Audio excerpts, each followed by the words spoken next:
पुणे ते सोलापूर हा रस्ता फक्त दोन शहर जोडत नाही. हा रस्ता जोडतो दिवस आणि रात्र यांना, माणसांच्या जगाला आणि दुसऱ्या कशाशी तरी. हा हायवे पार करतो भीमा नदी, पार करतो भिगवणची पडीक शेतं, इंदापूरचा निर्मनुष्य पट्टा आणि टेंभुर्णीची कर्द झाडी. पण रात्री इथे फक्त अंधार असतो आणि त्या अंधारात काहीतरी वेगळंच असतं. इथल्या गावकऱ्यांच्या तोंडी एक नाव आहे, जळलेली बाई.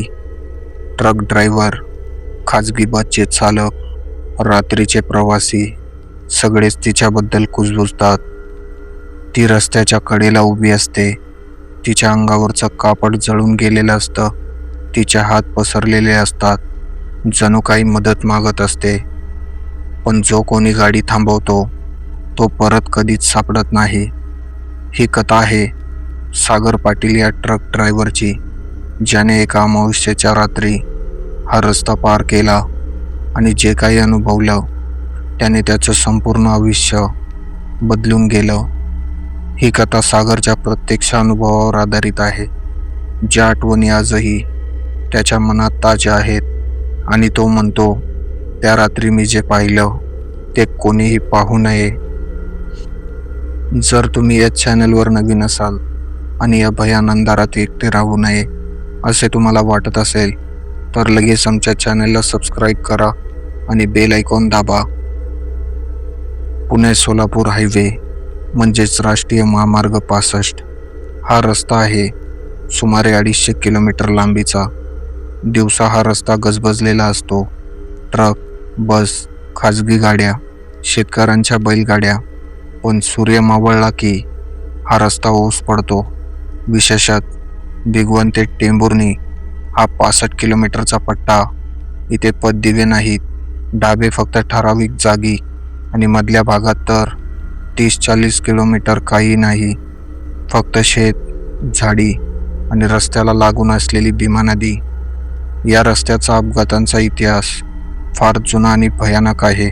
स्थानिक लोक सांगतात की या महामार्गावर भूतकाळात अनेक भीषण आणि हृदयद्रावक अपघात झाले आहेत, ज्यामध्ये अनेकांना आपले प्राण गमवावे लागले. रात्रीच्या वेळी चालकांचा ताबा सुटणे किंवा अचानक गाडी समोर येणे अशा घटना इथे नेहमीच घडत आल्या आहेत.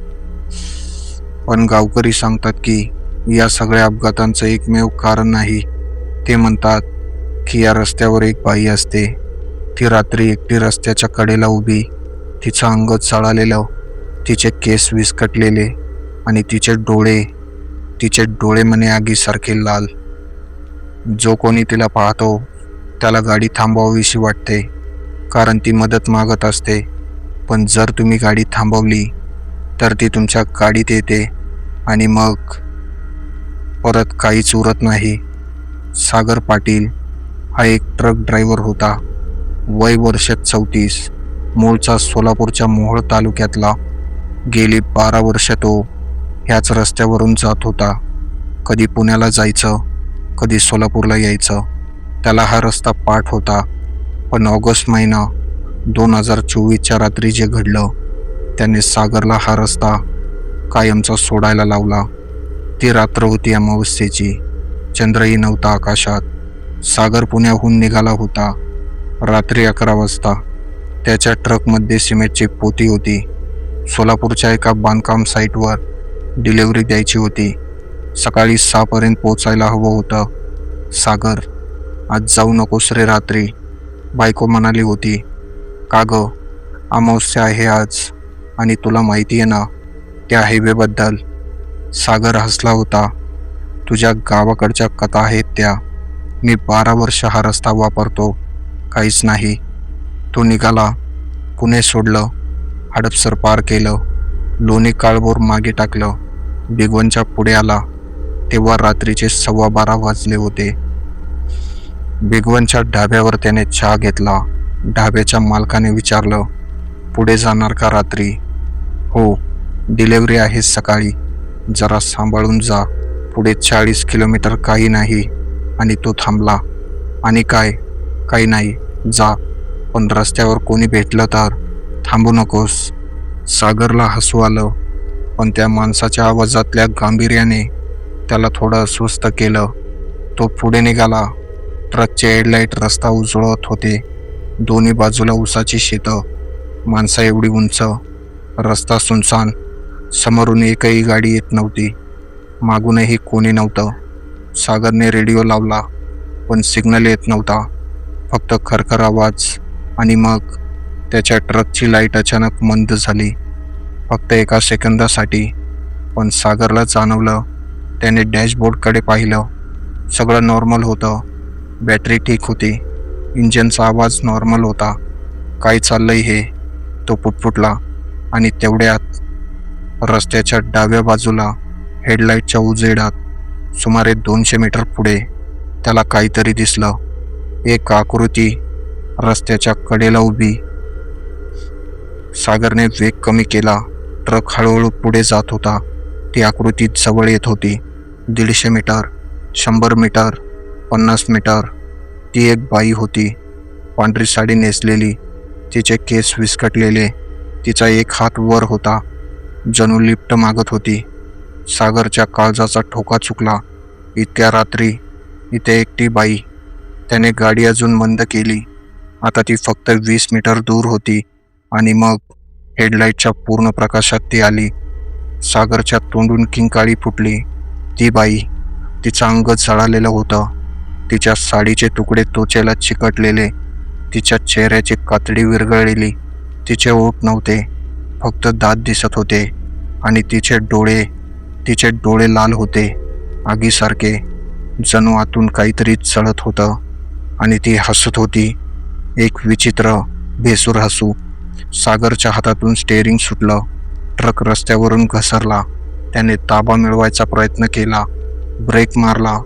शेवटी ट्रक थांबला. त्याचं हृदय एवढ्या जोरात धडधडत होतं की त्याला कानात त्याच्याच हृदयाचा आवाज ऐकू येत होता. त्याने मागे वळून पाहिलं. रस्ता रिकामा होता. तिथे ती बाई नव्हती, काही नव्हतं, फक्त अंधार आणि शांतता.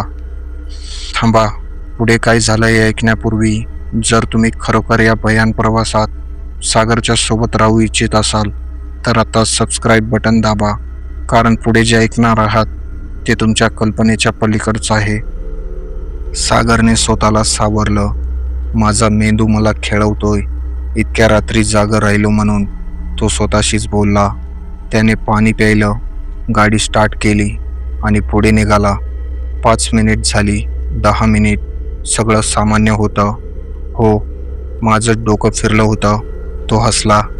पण तेवढ्यात त्याच्या ट्रकच्या मागच्या बाजूने एक आवाज आला, जणू काहीतरी ओरखडलं जात होतं. धातूवर नखं घासल्यासारखा आवाज. सागरने मागच्या आरशात पाहिलं. काहीच नव्हतं. पुन्हा तोच आवाज, यावेळी जास्त जवळून, जणू ट्रकच्या कॅबिनच्या मागेच. आणि मग त्याच्या ट्रकच्या डाव्या खिडकीवर एक हात आला. जळालेला हात, बोट वाकडी झालेली, नखांच्या जागी फक्त काळे खड्डे. आणि तो हात खिडकीवरून घसरत पुढे सरकत होता. सागर गोठला. त्याचं अंग कापरं झालं होतं. त्याला ओरडता येत नव्हतं, हलता येत नव्हतं. त्या हाताने खिडकीच्या काचेवर थोपटलं. आणि मग तो चेहरा खिडकीत आला.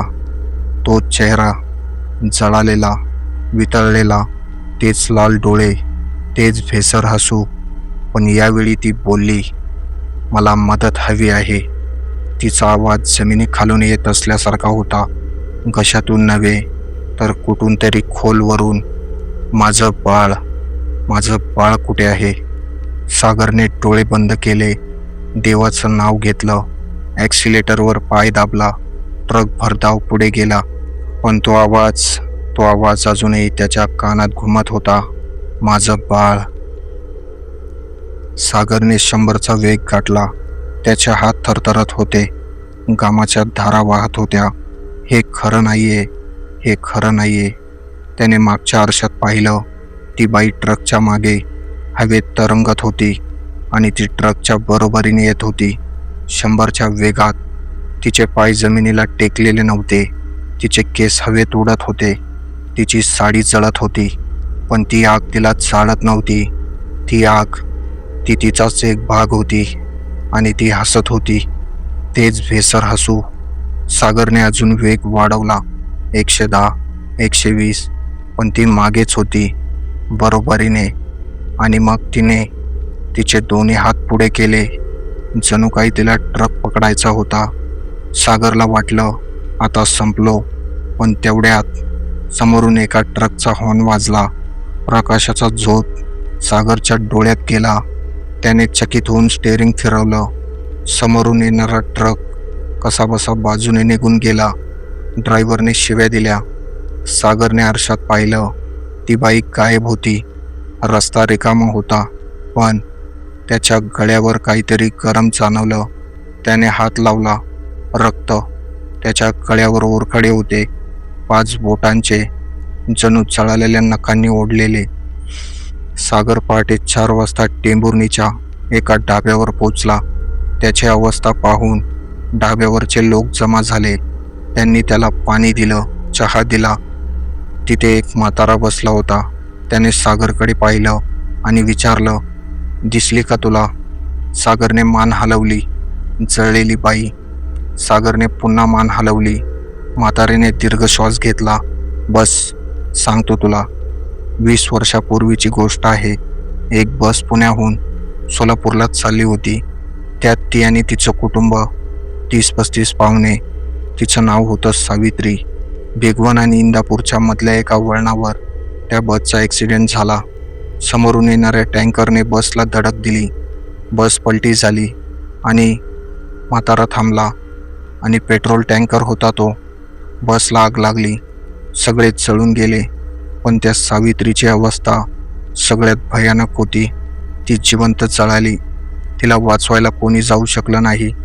तिच्या किंकाळ्या मैलभर ऐकू गेल्या. त्या दिवशी ती 9 महिन्याची गरोदर होती. तेव्हापासून ती इथेच आहे, रस्त्याच्या कडेला. रात्री अमावस्येला तर नक्कीच. ती तिचं बाळ शोधते. ती मदत मागते, पण तिला मदत करू शकत नाही कोणी, कारण ती जिवंत नाही. ती एक आत्मा आहे, जळत राहणारा, भटकत राहणारा. आणि तू भाग्यवान आहेस की तू वाचलास. पण पुढच्या वेळी ते रात्री येऊ नकोस. सागरने ती डिलिव्हरी कधीच पूर्ण केली नाही. तो त्या दिवशी परत पुण्याला गेला. ट्रक सोडला, नोकरी सोडली. त्यानंतर 3 दिवस त्याला ताप आला. डॉक्टरांना काही समजलं नाही. रिपोर्ट सगळे नॉर्मल, पण तो रात्रभर झोपू शकत नव्हता. डोळे बंद केले की तोच चेहरा दिसायचा. तेच लाल डोळे, तेच भेसर हसू. त्याच्या गळ्यावरचे ओरखडे महिनाभर बरे झाले नाहीत. डॉक्टर म्हणाले की हे नखाचे ओरखडे आहेत, पण कोणाच्या नखाचे हे सांगता येत नाही. शेवटी सागरच्या आईने त्याला कोल्हापूरच्या एका देवस्थानात नेलं. तिथे पूजा केली, नारळ ठेवला, त्या आत्म्याच्या शांतीसाठी प्रार्थना केली. हळूवार सागर बरा झाला. पण तो आजही रात्री एकटा प्रवास करत नाही. आणि पुणे सोलापूर हायवे, तो हायवे त्याने कायमचा सोडला. आजही जर तुम्ही पुणे सोलापूर हायवेवरून रात्री जात असाल, विशेषतः अमावस्येच्या रात्री आणि भिगवण ते टेंभुर्णीच्या दरम्यान, तुम्हाला रस्त्याच्या कडेला एक बाई दिसली, पांढरी साडी नेसलेली, हात पसरून मदत मागणारी, तर गाडी थांबवू नका. ती मदत मागत नाहीये, ती शोधतेय तिचं बाळ, तिचं 9 महिन्याचं बाळ, जे त्या आगीत जळून गेलं, जे तिला कधीच सापडणार नाही. आणि जो कोणी तिला मदत करायला थांबतो, तो तिच्यासोबत त्या आगीत कायमचा बेपत्ता होतो.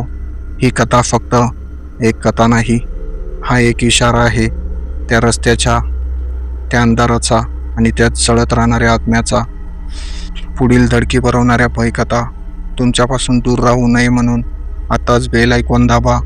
पुणे सोलापूर हायवेवरचा तुमचा काही अनुभव असेल तर आम्हाला कमेंटमध्ये नक्की शेअर करा. लक्षात ठेवा, काही रस्ते फक्त एका ठिकाणाहून दुसऱ्या ठिकाणी घेऊन जात नाहीत, ते घेऊन जातात अशा ठिकाणी जिथून परतीचा मार्ग नसतो.